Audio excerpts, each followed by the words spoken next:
نحمدہ و نصلی علی رسولہ الکریم اما بعد اعوذ باللہ من الشیطان الرجیم بسم اللہ الرحمن الرحیم اللہم صلی علی محمد وعلی آل محمد کما صلیت علی ابراہیم وعلی آل ابراہیم انک حمید مجید اللہم بارک علی محمد وعلی آل محمد کما بارکت علی ابراہیم وعلی آل ابراہیم انک حمید مجید۔ عزیز دوستو، میں آج آپ سے صرف دو باتیں کرنے کے لیے حاضر ہوں۔ اللہ فرماتا ہے رضی اللہ عنہم و رضوا عنہ۔ اللہ قرآن میں جگہ جگہ صحابہ سے اپنی رضا کا اعلان فرماتا ہے، ان کے معیار حق ہونے کا اعلان فرماتا ہے، اور پھر اللہ کے رسول صلی اللہ علیہ وسلم فرماتے ہیں کہ میرے صحابہ ستاروں کی مانند ہیں، کسی ایک کی پیروی کرو گی جنت میں چلے جاؤ گے۔ یعنی کہ ہمارے لیے اللہ اور اس کے رسول نے فرما دیا کہ معیار حق صحابہ ہیں۔ صحابہ کے نقش قدم پر چلیں گے ہم فلاح پا جائیں گے، صحابہ کے نقش قدم پر نہیں چلیں گے، ان کی مخالفت میں چلیں گے، ہم فلاح نہیں پا سکتے۔ اب یہ نہیں فرمایا کہ اس صحابی کے پیچھے چلو گے تو فلاح پا جاؤ گے، اس کی مخالفت کرو گے تو فلاح پا جاؤ گے، نہیں۔ اگر ہم کسی صحابی کی مخالفت کریں گے تو ہمیں فلاح نہیں ملے گی۔ اب اللہ کو بھی یہ معلوم تھا کہ صحابیوں کے درمیان بھی رائے کا اختلاف ہو سکتا ہے، اور انسان ہو گیا تو اللہ سب کچھ جانتا ہے۔ اگر سیدنا علی رضی اللہ تعالیٰ عنہ اور سیدنا معاویہ رضی اللہ تعالیٰ عنہ کے درمیان ایک رائے کا اختلاف ہو گیا، اور وہ بھی بہت معمولی سا، کہ سیدنا معاویہ کی رائے تھی کہ قاتلان عثمان سے فوری طور پر قصاص لیا جائے، ان کو سزا دی جائے۔ سیدنا علی رضی اللہ تعالیٰ عنہ چونکہ امیر المومنین تھے، ان کی رائے تھی کہ حالات بہتر نہیں ہیں، لہذا اس سزا کو تھوڑا سا مؤخر کیا جائے۔ سزا دینے میں دونوں کا اختلاف نہیں تھا، ٹائم کا اختلاف تھا۔ اب ہمارے بعض لوگ اس کو اتنا بڑھا چڑھا کر بیان کرتے ہیں کہ الامان الحفیظ، حالانکہ ان کے درمیان کوئی اختلاف نہیں تھا۔ حضرت علی نے ساری زندگی سیدنا معاویہ کے خلاف کوئی گفتگو نہیں فرمائی، بلکہ ان کے درجات ہی بیان فرمایا، اور ایک جگہ تو فرمایا کہ اگر جب معاویہ دنیا سے چلے جائیں گے تو مسلمان اس طرح ان کے سر کٹیں گے جیسے گاجر اور مولی کٹتی ہے۔ سیدنا معاویہ نے کبھی سیدنا علی کے خلاف کوئی بات نہیں کری، بلکہ جب عیسائیوں نے سیدنا علی اور سیدنا معاویہ کی لڑائی کا سن کر سیدنا علی کے اوپر حملے کیا پروگرام بنایا تو سیدنا معاویہ نے کیا حکم فرمایا کہ علی اکیلا نہیں ہے، میں علی کے ساتھ ہوں۔ اگر تمہارا لشکر علی کی طرف بڑھے گا تو علی کی طرف سے لڑنے والا پہلا سپاہی معاویہ ہوگا۔ آج اگر کوئی میرے باپ کو دشمن ہو تو کیا میں اس کی رسپیکٹ کروں گا؟ سیدنا حسن نے سیدنا معاویہ کے ہاتھ پر بیعت کی، نعوذ باللہ اگر وہ سیدنا علی کے دشمن ہوتے تو کیا وہ بیعت کرتے؟ اور پھر اگر سیدنا معاویہ یہ سمجھتے کہ علی میرے دشمن ہیں تو دشمن کے بیٹے کو خالی کاغذ پر دستخط کر کے نہ دے دیتے کہ بھتیجے جو چاہے شرط لے لو۔ ان میں بڑی محبتیں تھیں۔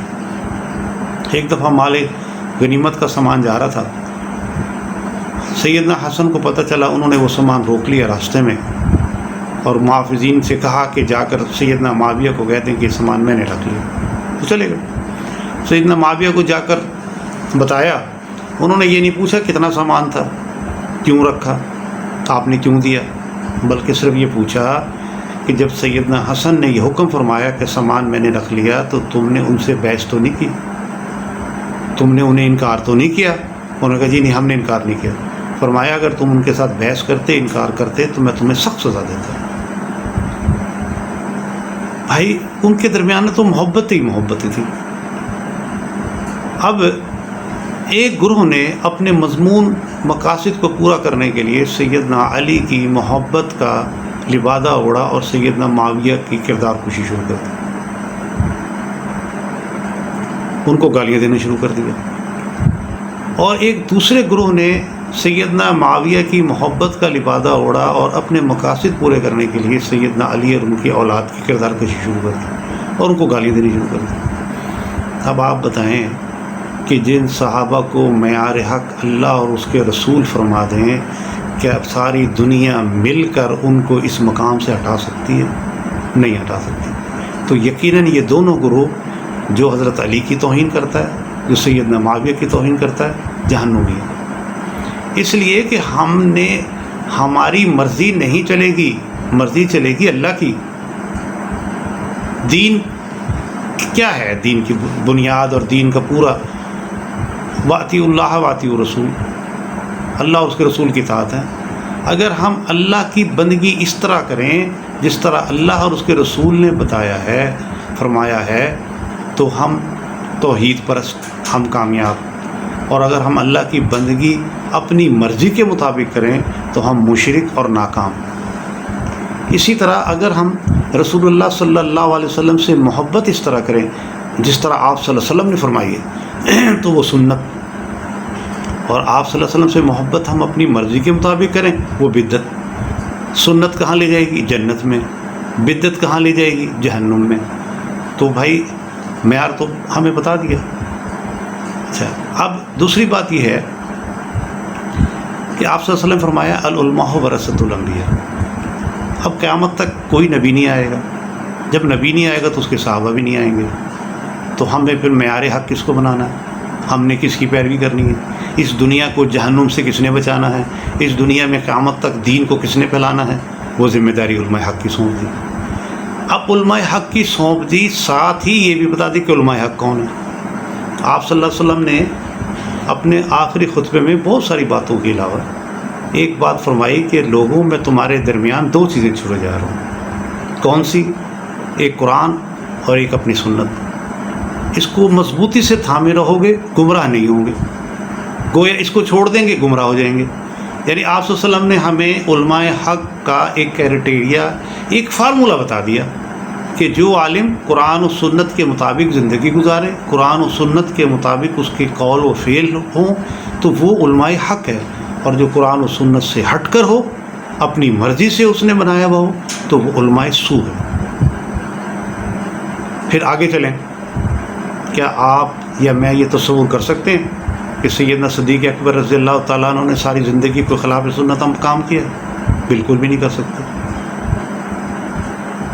آپ نے خلافت سنبھالتے ہی جو خطاب فرمایا اس میں کیا فرمایا کہ لوگوں، اگر میں تمہیں قرآن و سنت کے مطابق لے کر چلوں تو تم میرا ساتھ دینا، ورنہ ہاتھ سے پکڑ کے مجھے ہٹا دینا۔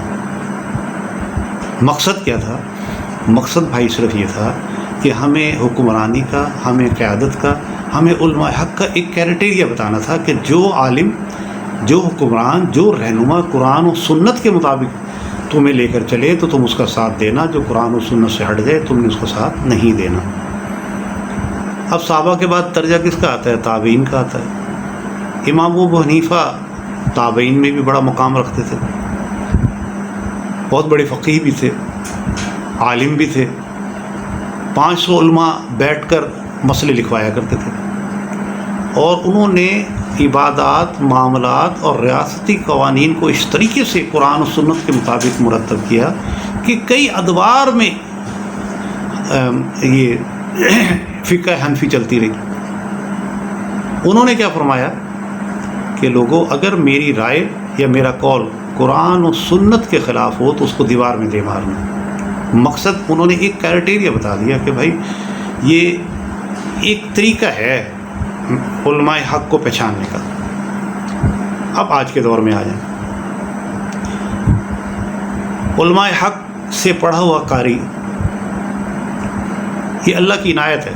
علماء حق سے پڑھا ہوا قاری جب قرآن کے حفظ سے فارغ ہوتا ہے تو اس کو ایک شجرہ نسب دیا جاتا ہے۔ شجرہ نسب کہہ دیں یا سلسلہ نسب کہہ دیں، کہ وہ اس کا استاد، اس کا استاد، اس کا استاد، اس کا استاد، اور وہ یہ سلسلہ صحابہ کرام رضوان اللہ اجمعین تک پہنچتا ہے، اور پھر وہاں سے یقیناً وہ آپ صلی اللہ علیہ وسلم تک پہنچتا ہے، اور پھر وہاں سے جبریل امین، اور پھر وہاں سے اللہ تعالیٰ تک پہنچتا ہے۔ یہ ٹوٹتا نہیں ہے، کہیں توڑ نہیں ہے درمیان کے اندر۔ اسی طرح جو دیوبند کے حلقے سے دور حدیث مکمل کرتا ہے اس کو بھی ایک سلسلہ ملتا ہے۔ کیا ملتا ہے؟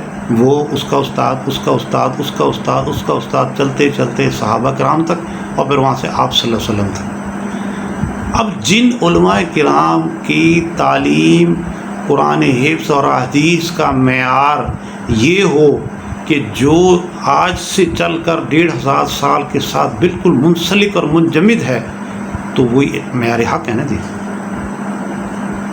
اب آپ مجھے بتائیں کہ مولانا قاسم نانوتوی علماء حق نہیں ہے، مولانا گنگوہی علماء حق نہیں ہے، مولانا حسین احمد مدنی علماء حق میں شامل نہیں ہے، سید عطا اللہ شاہ بخاری علماء حق میں شامل نہیں ہے، مولانا محمد الیاس علماء حق میں شامل نہیں ہے، مولانا مفتی محمود علماء حق میں شامل نہیں ہے، مولانا خیر محمد علماء حق میں شامل نہیں ہے۔ اب آج مولانا فضل الرحمان تعلیم کہاں سے حاصل کی؟ اپنے انہی استادوں سے۔ ان کا سلسلہ صحابہ تک تو جاتا ہے، موجودہ دور میں حضرت قاسم نانوتوی تک جاتا ہے۔ مولانا طارق جمیل نے کہاں سے حاصل کری؟ یہاں سے۔ مولانا فضل الرحمان مولانا حسین احمد مدنی کے سیاسی وارث، سیاسی جانشین، مولانا طارق جمیل مولانا الیاس کے مشن کے وارث، دونوں کا سلسلہ کہاں جاتا ہے؟ انہی علماء حق تک۔ اب دونوں علماء حق کے نمائندے ہیں۔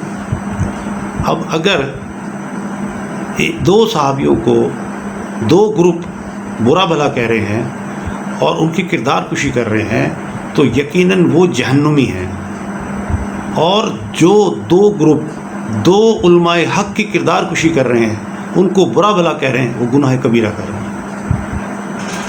یہ کیریٹیریا میں نے اور آپ نے نہیں بنایا، یہ اللہ اور اس کے رسول نے بنایا۔ اب اگر کل قیامت کے دن اللہ تعالیٰ پوچھ لے تمہیں کس نے حق دیا تھا علماء حق کے خلاف اپنی زبان کھولنے کا؟ زبان تمہاری ہے، مرضی تو میری ہے نا۔ اگر ہم اللہ کی مرضی کے بغیر زبان چلا سکتے ہیں، اللہ کی مرضی کے بغیر زندگی گزار سکتے ہیں، تو بھائی ہم کیا جواب دیں گے؟ آپ صلی اللہ علیہ وسلم نے اگر پوچھ لیا کہ میں نے تو کہا تھا کہ العلماء ورثۃ الانبیاء، تو تم نے ان ہمارے وارثوں کی یہ عزت کی؟ اگر ان کا رائے کا اختلاف تھا۔ آپ دیکھیں ایک مسئلہ ہے بڑا اہم، ہم کسی مفتی سے فتویٰ لیتے ہیں، وہ اپنی پوری محنت اور پوری علم کے مطابق ہمیں فتویٰ دیتا ہے، اگر تو وہ فتویٰ بالکل درست ہے تو اس کو 2 ثواب ملیں گے، اور اگر اس کا فتویٰ اتفاق سے غلط ہو جاتا ہے جس میں اس کی کوئی ذاتی غلط کوتاہی نہیں ہے تو اس کو پھر بھی گناہ نہیں ملے گا، 1 ثواب ملے گا۔ ہے یہ فارمولہ؟ تو یار اگر علماء حق کوئی رائے رکھتے ہیں اور اس کے اندر ان سے غلطی بھی ہو جاتی ہے تو اللہ کے ہاں وہ 1 ثواب کے تو اجردار ہیں نا جی، اس سے تو آپ ان کو نہیں روک سکتے نا۔ اور اختلاف رائے کس میں نہیں ہوتا یار؟ مجھے بتائیں کہ حضرت مدنی اور حضرت شبیر احمد عثمانی کے درمیان سیاست رائے کا اختلاف نہیں ہو گیا تھا؟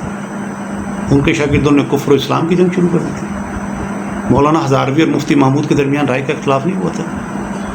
مولانا عبداللہ درخواستی اور مولانا فضل الرحمان کے درمیان رائے کا اختلاف نہیں ہوا۔ مولانا سمیع الحق اور مولانا فضل الرحمان کے درمیان رائے کا اختلاف نہیں ہوا۔ یار یہ تو ہو جاتا ہے، اس میں کیوں کفر اسلام کی جنگ آپ لیتے ہیں؟ آپ یقین کریں مجھے 44-45 سال ہو گئے جمعیت علماء اسلام، میری منشے بھی نہیں پھوٹی تھی میں جب جمعیت علماء اسلام کے اندر شامل ہوں۔ میرا باپ مولوی نہیں تھا، نہ میں مولوی ہوں، مولویوں کی جوتیاں اٹھانے والا ضرور۔ میں نے آج تک مولانا فضل الرحمان کو اپنے بدترین دشمن کے خلاف بھی گالی دیتے ہوئے نہیں سنا۔ آپ کو یاد ہے ایک دور تھا کہ مولانا کو گالیاں دی جاتی تھی، مولانا پر کفر کے فتوے لگتے تھے، مولانا نے کبھی جواب دیا؟ ان کے جلسے خراب کیے جاتے تھے۔ کہاں ہیں وہ لوگ آج؟ مولانا تو اسی طرح چمک اور دمک رہے ہیں۔ مولانا فضل الرحمان صاحب خود فرماتے ہیں کہ گالی اور گولی سے کوئی جماعت اور تنظیم نہیں چلتی، جو گولی اور گالی کا استعمال کرتے ہیں وہ بہت جلد ختم ہو جاتے ہیں۔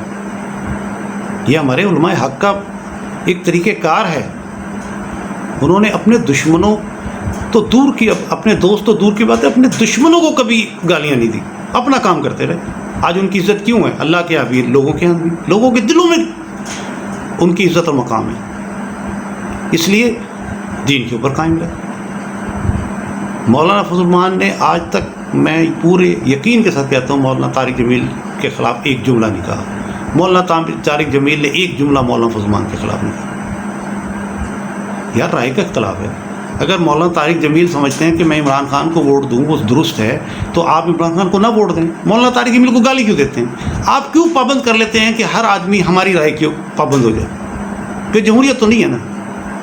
اسی طرح اگر مولانا فضل الرحمان کہتے ہیں کہ نواز شریف کو ووٹ دینا تو یار میں اچھا نہیں سمجھتا، میں نہیں دیتا نواز شریف کو ووٹ، تو اب اس کا مطلب ہے کہ میں مولانا فضل الرحمان کے خلاف ہو جاؤں. بھائی ایک طبقہ ہے جو علماء حق کے خلاف ہمیشہ سے ہے اور وہ اس کی کردار کشی میں لگا ہوا ہے. ہم نہ چاہتے ہوئے اور نہ دانستہ طور پر ان کے اعلی کار بنے ہوئے ہیں. آپ ایک پوسٹ دیکھ لیں جو مولانا فضل الرحمان کے خلاف ہو، اس کے اندر کومنٹس کے اندر لائن لگ جائے گی مولانا فضل الرحمان کے خلاف گالیوں کی اور کردار کشی کی، اور آپ ان کومنٹس کے تمام لوگوں کے نام نوٹ کر کے ایک طرف رکھ لیں. اور پھر ایک دوسری پوسٹ دیکھیں جو مولانا طارق جمیل کے خلاف ہوگی، اس کے اندر لائن لگ جائے گی ان کو گالیاں دینے کی. آپ ان کے نام بھی ایک طرف رکھ لیں، آپ دیکھیں گے بہت سے نام آپس میں ملتے ہوں گے. اب جن لوگوں کے نام ملتے ہیں اس کا مطلب ہے کہ نہ وہ مولانا فضل الرحمان سے محبت کرتے ہیں، نہ وہ مولانا طارق جمیل سے محبت کرتے ہیں، وہ صرف علماء حق سے نفرت کرتے ہیں اور ہم ان کا چارہ کار بنے ہوئے ہیں. ہم اپنے رائے کا اگر اختلاف ہے تو اس کو یوں عوام میں مت اچھالیں، سوشل میڈیا پہ مت اچھالیں، اس پر ہم عمل نہ کریں، لیکن اس طرح نہ اچھالیں. اب ہمارے دوست کہتے ہیں مولانا طارق جمیل صاحب نے عمران خان کے لیے دعا کر دی. یار وہ مسلمان ہے، وہ وزیر اعظم ہے، اس ملک کا وزیر اعظم ہے. میں مانوں یا نہ مانوں، حقیقت تو یہ کہ وزیر اعظم ہے. آپ مجھے بتائیں کہ عبداللہ بن ابی کون تھا؟ پکا منافق تھا، جہنمی. اللہ کے رسول کو معلوم تھا، ساری زندگی اللہ کے رسول کو تنگ کیا. جس نے اللہ کے رسول کو ساری زندگی تنگ کیا اور مسلمان بھی نہ ہو، اللہ کے رسول اس کے لیے دعائے مغفرت فرماتے ہیں یا نہیں فرماتے؟ یہ اللہ کی مرضی ہے، اللہ مانے یا نہ مانے. اگر وہ نہ مانے تو نوح علیہ السلام کے بیٹے کو ہی مان نہ دے، اور مان جائے تو بلال حبشی کو جنتیوں کو سردار بنا دے. اللہ کی مرضی لوط علیہ السلام کی بیوی کو ہدایت نہ دے، اور دینے پر آئے تو سلمان فارسی کو ہدایت دے دے، صحابی بنا دے. اللہ کی مرضی بن دیکھے اویس کرنی کو صحابہ کا درجہ دے دے، اور نہ مانے تو ساری زندگی سامنے دیکھتے ہوئے ابو جہل اور ابو لہب کو ایمان ہی نہ دے. تو اگر انہوں نے ایک دعا کر لی تو کیا ہو گیا اس میں؟ کیا ہر مسلمان کے لیے دعا نہیں کو کر سکتا؟ آپ لوگ نہیں کرتے؟ کیا غیر مسلموں کے لیے دعا نہیں کرتے آپ صلی اللہ علیہ وسلم جو راتوں کو رویا کرتے تھے اللہ کے حضور، گڑ گڑاتے تھے، گناہ گار امت کے لیے دعا کرتے تھے، کیا کافروں کی ہدایت کے لیے دعا نہیں فرماتے تھے؟ اپنے چچا جنہوں نے ساری زندگی ان کے ساتھ محبت کی، شفقت کی، بہت اچھا معاملات کیے، آخری ٹائم آیا تو کیا آپ صلی اللہ علیہ وسلم کو ان کی دولت کی فکر تھی، ان کی جائیداد کی فکر تھی؟ ایک ہی فکر تھی، کان میں فرمایا چچا میرے کان میں کلمہ پڑھ لو، آگ سے بچ جاؤ گے. اب یہ کیا ہے؟ یہ آپ صلی اللہ علیہ وسلم کی محبت ہے ایک انسان کے ساتھ. یہ آپ صلی اللہ علیہ وسلم کی ہمیشہ سے محبت تھی، فکر مند رہتے تھے کہ کوئی انسان جہنم میں نہ جائے. یہ محبت تھی نا جی آپ صلی اللہ علیہ وسلم کی. اور تبلیغی جماعت کا کیا کام کرتی ہے؟ تبلیغی جماعت اپنے جیب سے خرچہ کرتے ہیں، اپنے بیوی بچوں کو چھوڑتے ہیں، اپنے کاروبار کو چھوڑتے ہیں. دنیا کے اندر ان کو فکر ہے کہ کوئی مسلمان کلمے کے بغیر نہ رہ جائے. وہ یار کلمہ پڑھ لو، نماز پڑھ لو، مسجد میں آ جاؤ، اپنے معاملات سیدھے کر لو، کیوں؟ جہنم سے بچ جاؤ گے. یار ان کو ظاہری طور پر کیا نفع ہو رہا ہے؟ اللہ کو راضی کر رہے ہیں. تو اگر مولانا طارق جمیل نے دعا کر دی کیا فرق پڑ گیا؟ مولانا فضل الرحمان نے کسی کے لیے دعا کر دی کیا فرق پڑ گیا؟ بھائی گزارش یہ ہے کہ ہمیں بڑے صبر و تحمل کے ساتھ وقت کو گزارنا ہے. دیکھو آپ صلی اللہ علیہ وسلم نے فرمایا نا کہ ایک گروہ قیامت تک قائم رہے گا جو حق پر رہے گا اور مختلف فتنوں سے نبر آزما رہے گا، اور وہ فتنے اس کو ختم نہیں کر سکیں گے، اللہ ان کی حفاظت کرے گا اور حتیٰ کہ قیامت آ جائے گی. تو آج فتنوں سے کون لڑ رہے ہیں؟ علماء حق لڑ رہے ہیں نا. تو جو علماء حق فتنوں سے لڑ رہے ہیں، فتنوں کا مقابلہ کر رہے ہیں، آج ہم ان کے اندر اختلافات، انتشار پیدا کر دیں. ہم انہی کی کردار کشی شروع کر دیں اور اغیار کو ہم خوش ہونے ہنسنے کا موقع دیں؟ یاد رکھیں، سیانے کہتے ہیں کہ اگر آپ کے کسی فعل سے آپ کا دشمن خوش ہو تو وہ آپ کا کام غلط ہے، اور آپ کے جس فعل سے آپ کا دشمن ناراض ہو وہ آپ کا کام صحیح ہے۔ بھائی ہمیں جمعیت علماء اسلام کا تو یہ وتیرہ ہی نہیں ہے۔ جمعیت علماء اسلام اکابرین کی جماعت ہے، اور اس کا یہ ترہ امتیاز ہے کہ انہوں نے گالی کا جواب گالی سے نہیں دینا۔ آپ صلی اللہ علیہ وسلم نے کبھی گالی کا جواب گالی سے دیا؟ طائف کے لوگوں نے کتنا تنگ کیا، فرشتوں نے کیا عرض کی کہ اللہ فرماتا ہے آپ حکم دیں 2 پہاڑوں کو ملا دیں، سرما بن جائیں گے۔ ہمارے جیسا تو کہتے جی ملا دو، آپ نے فرمایا نہیں یا اللہ ان کو ہدایت دے، یہ ہدایت نہیں کے قابل نہیں تو ان کی اولاد کو ہدایت دے۔ اور آج وہی طائف کا مقام ہے جہاں سارے مصطفیٰ صلی اللہ علیہ وسلم وہاں پر موجود ہیں، کفار کا دور دور تک نام و نشان نہیں ہے، وہ پورا سعودی عرب جانثاروں سے بھرا پڑا ہے۔ تو بھائی ہم نے تو آپ صلی اللہ علیہ وسلم کی زندگی کے مطابق اپنی زندگی گزارنی ہے۔ ہم نے دیکھیں کسی کی گالی سن کے اس کو گالی نہ دینا اور اس کے ساتھ حسن سلوک کرنا، یہ نبی پاک صلی اللہ علیہ وسلم کی سنت ہے، اور کسی کو گالی دے کر گالی دینا یہ شیطان کی سنت ہے۔ وہ ہے نا ایک واقعہ، سیدنا صدیق اکبر رضی اللہ تعالیٰ عنہ کو ایک آدمی کافر تھا، وہ برا بھلا کہہ رہا تھا، آپ خاموش کھڑے تھے، اتنے میں رسول اللہ صلی اللہ علیہ وسلم تشریف لے آئے، وہ سن رہے ہیں، مسکرا رہے ہیں۔ اتنے میں جب اس نے زیادہ برا بھلا کہا تو سیدنا صدیق اکبر نے صرف اتنا جواب دیا جتنا وہ کہہ رہا تھا، اس سے بلکہ کم۔ تو آپ صلی اللہ علیہ وسلم نے مسکرانا موقوف فرمایا اور چل دیے، اور سیدنا صدیق اکبر تو پریشان ہو گئے، سب کچھ بھول گئے، دوڑے کہ اللہ کے رسول اگر ناراض ہو گئے تو میں تو کہیں کا نہیں رہوں گا، اور جا کر عرض کی کہ میں نے تو کچھ زیادتی نہیں کی، جب تک وہ مجھے برا بھلا کہتا رہا آپ مسکراتے رہے، اور جب میں نے ذرا سا جواب دیا تو آپ نے مسکرانا موقوف کر دیا۔ آپ صلی اللہ علیہ وسلم نے کیا فرمایا کہ صدیق جب وہ تمہیں برا بھلا کہہ رہا تھا تو اللہ نے ایک فرشتہ مقرر کر دیا تھا جو اس کو جواب دے رہا تھا، اور جب تم نے جواب دینا شروع کیا تو وہ فرشتہ چلا گیا۔ تو مجھے یہ گوارا نہیں کہ اپنا جواب تم خود دو، مجھے یہ گوارا ہے کہ تمہارا جواب اللہ دے۔ تو بھائی ہم نے گالی کا جواب محبت سے دینا ہے، ہم نے اپنے علماء کی بے عزتی نہیں کرنی، ہمیں اپنی علماء کی عزت کرنی ہے، ان سے محبت کرنی ہے۔ ہم نے اغیار کے یہ منصوبے ناکام بنا دینے ہیں کہ ہمارے درمیان اختلاف ہے۔ ہمارے درمیان اختلاف الحمدللہ نہیں ہے، ہم ایک ہیں۔ مولانا فضل الرحمان اور مولانا طارق جمیل کے عقائد میں فرق ہے، ان کے استاد جدا جدا ہیں، ان کے نظریات جدا جدا ہیں، یار دونوں دیوبند کے سپوت ہیں، تحریک دیوبند کے پروانے اور جیالے ہیں۔ ہم ان سے محبت کرتے ہیں تو ہمیں ان سے محبت کرنی چاہیے۔ ہمیں اکٹھے ہونا ہے، جب ہم اکٹھے ہوں گے تو پھر ہم اغیار کو شکست دے سکیں گے۔ اگر ہم میں انتشار ہوگا تو دشمن کامیاب ہوگا اور ہمیں شرمندگی اٹھانی پڑے گی۔ تو میرے دوستو، جب کوئی شخص، کوئی ہمارا ساتھی مولانا فضل الرحمان کے خلاف سوشل میڈیا پہ گفتگو کرتا ہے، یقین کریں دل پہ ایک چوٹ سی پڑتی ہے، اور اگر کوئی شخص مولانا طارق جمیل پر کوئی اس قسم کی گفتگو کرتا ہے تو وہ بھی دل پہ چوٹ پڑتی ہے۔ ہم نے محبتیں بانٹنی ہیں، ہم نے نفرتوں کو ختم کرنا ہے۔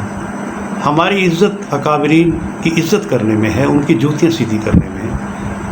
ہم ان کے درمیان فیصلہ کرنے والے نہیں ہیں کہ کون صحیح ہے کون غلط ہے، ہمیں صرف یہ پتہ ہے کہ یہ علماء حق ہیں، اور جب وہ علماء حق ہیں تو کون چھوٹا ہے کون بڑا ہے یہ فیصلہ ہم نے نہیں کرنا، یہ اللہ نے کرنا۔ میرے دوستو، بہت مشکل وقت ہے، بہت مشکل وقت ہے۔ ہماری آستینوں میں بھی سانپ چھپے بیٹھے ہیں، وہ ہمارے بن کر بھی ہمیں ہی کاٹنے کی کوشش کرتے ہیں۔ ہمیں کسی کے مکر و فریب میں نہیں آنا۔ آپ صلی اللہ علیہ وسلم نے فرمایا کہ مومن ایک سوراخ سے دوسری دفعہ نہیں ڈسا جاتا. ہمیں اس کا خیال رکھنا ہے. ہمیں اللہ اور اس کے رسول کو راضی کرنا ہے، جیسے کہ ہمارے اکابرین نے کیا. ان کی ساری زندگی اسی طرح گزری. دنیا نہیں کمائی انہوں نے، آخرت کمائی. سید عطا اللہ شاہ بخاری جب دنیا سے گئے کیا چھوڑ کے گئے تھے؟ کرائے کا مکان. مولانا مفتی محمود کیا چھوڑ کر گئے تھے دنیا سے گئے تھے؟ اپنا علم چھوڑ گئے، اپنی نیکیاں چھوڑ گئے. اور آج بھی لوگ ان کی عزت کرتے ہیں، ان کو سلام کرتے ہیں. ہزاروں لاکھوں شاگرد ہیں. آج پوری دنیا میں جب قرآن پڑھا جاتا ہے تو مولانا قاری رحیم بخش صاحب کا نام لیا جاتا ہے. آج دنیا میں جب حدیث پڑھی جاتی ہے تو حسین احمد مدنی کا نام لیا جاتا ہے. آج دنیا میں کہیں ختم نبوت کی بات ہوتی ہے تو سید عطا اللہ شاہ بخاری کا نام آتا ہے. دنیا میں کہیں دعوت و تبلیغ کی بات ہوتی ہے تو مولانا الیاس کا نام آتا ہے. کہیں دنیا میں صحابہ کے عصمت صحابہ کی بات ہوتی ہے تو مولانا حق نواز جھنگوی کا نام آتا ہے. بتا دیجئے کسی معاملے میں کہیں مدارس کی بات ہوتی ہے تو وہاں پر مفتی محمود کا نام آتا ہے. اور آج بھی اگر پاکستان میں سیاست کی بات ہوتی ہے تو مولانا فضل الرحمان کا نام آتا ہے. آتا ہے یا نہیں آتا؟ آپ بتا دیجئے کہ ہمارے علماء حق کے علاوہ کسی بھی مسئلے پہ اور کسی کا نام آیا ہو تو ہم تو خوش قسمت ہیں کہ اللہ نے ہمیں ان لوگوں کے ساتھ جوڑ دیا کہ ہر دین کے کام میں یہی نظر آتے ہیں، ہر جگہ یہی نظر آتے ہیں. اللہ تعالیٰ ہمیں ان سے محبت کی کرنے کی توفیق دے اور مجھے اور آپ کو نبی پاک صلی اللہ علیہ وسلم کی سنتوں پر عمل کرنے والا بنا دے. جس طرح صحابہ کرام نبی پاک صلی اللہ علیہ وسلم کی سنتوں پر عمل کرتے تھے، صحابہ جیسا ایمان، صحابہ جیسا تقویٰ عطا فرما دے. یا اللہ ہم تو بہت گناہ گار ہیں، ہمارے دامن میں تو کوئی نیکیاں ہی نہیں. ہمیں تو تیری رحمت کا آسرا ہے. تو نے ہمیں انسان بنایا اور اپنے محبوب صلی اللہ علیہ وسلم کو امت ہی بنایا، اور آج 1500 سال بعد ہم نے تو تیرے نبی کو نہیں دیکھا، ہم نے تو ان کی کوئی خدمت نہیں کی، ہم نے تو ان کا کوئی جھوٹا کھانا پیا نہیں استعمال کیا. یا اللہ انہی کے جوڑے ہوئے سلسلے علماء کے ساتھ یہ بھی تو نے ہمیں جوڑ دیا ہے. یہ تیری مہربانی، تو اس جوڑ کو قائم و دائم رکھی، مرتے دم تک قائم و دائم رکھی. اور اگر دنیا میں ہم دیر سے آئے اور تیرے نبی کی خدمت نہ کر سکے تو یہ اللہ آخرت میں ہمیں اپنے نبی کا خدمت گزار نوکر بنا دیجیے. وآخر دعوانا الحمدللہ رب العالمین.